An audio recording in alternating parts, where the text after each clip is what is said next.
People think I'm fearless because I study ghosts. Not true. I get scared like anyone else. But curiosity, that's stronger than fear. So when I got challenged to spend 24 hours in the most haunted house with only AI for help, how could I say no? Truthfully, the AI part intrigued me. Could technology really detect ghosts? Or would it be more scared than me? Armed with my laptop and a healthy dose of skepticism, I set off for the haunted house, ready for anything. This wasn't my first haunted rodeo.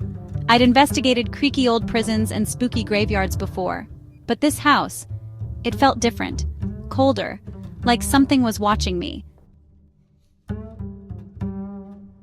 Now, I'm no tech whiz, but I had some fancy AI programs installed on my laptop thanks to my friends in Silicon Valley.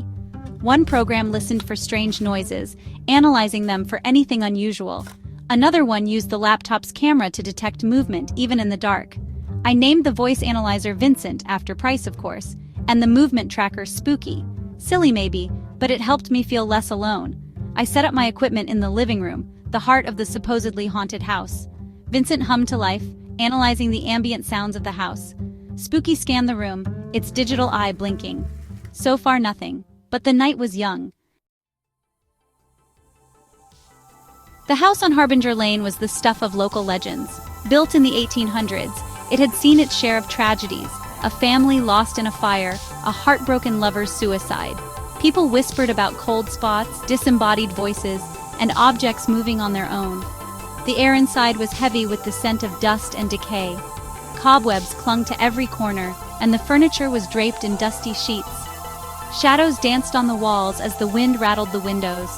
The silence was broken only by the occasional creak of the floorboards and the howling of the wind outside. It was the perfect setting for a ghost story, and I was about to be living in one. Section 4. First Hours and First Frights.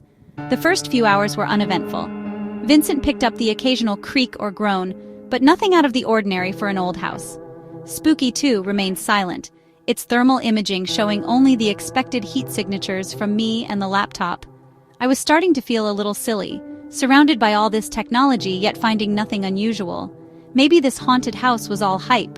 But then, as I was making myself a cup of tea in the dusty kitchen, I felt a cold spot, a distinct area of icy air that sent shivers down my spine.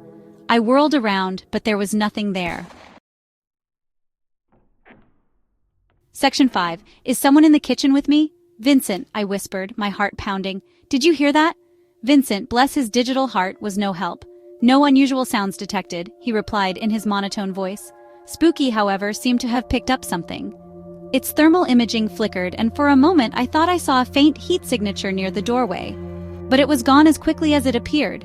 Hello? I called out, my voice trembling slightly. Is anyone there?